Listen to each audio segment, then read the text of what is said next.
A family can be made up in many different ways. It's called SOGI, for Sexual Orientation and Gender Identification, a curriculum that teaches public school students across Canada to celebrate the homosexual lifestyle and that gender is fluid.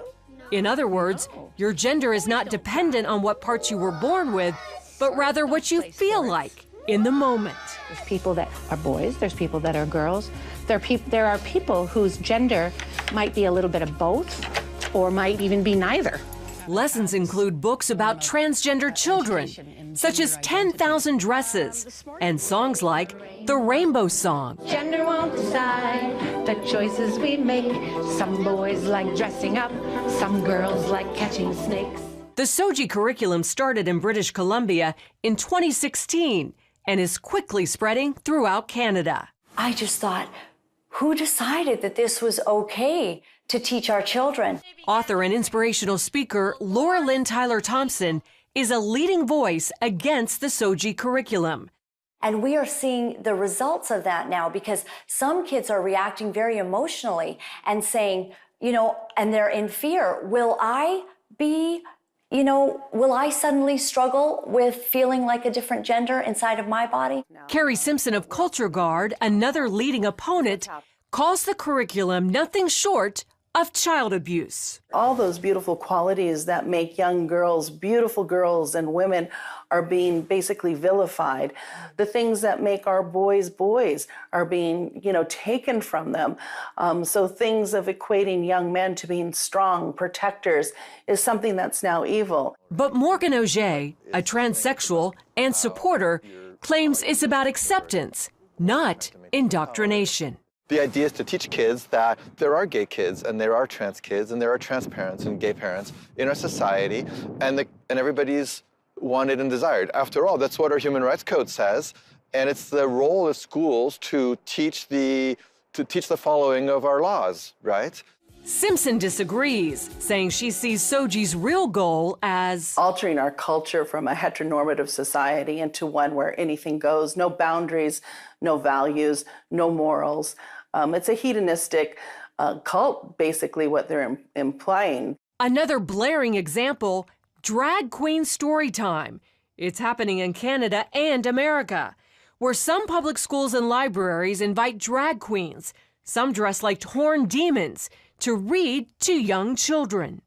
And it's a social deconstructionist agenda. They're using children, little 5-year-olds, to accomplish this. And parents are waking up and saying no. When asked about parents' rights, Auger says, well, actually, in Canada, parents' rights are limited and children's rights are put ahead.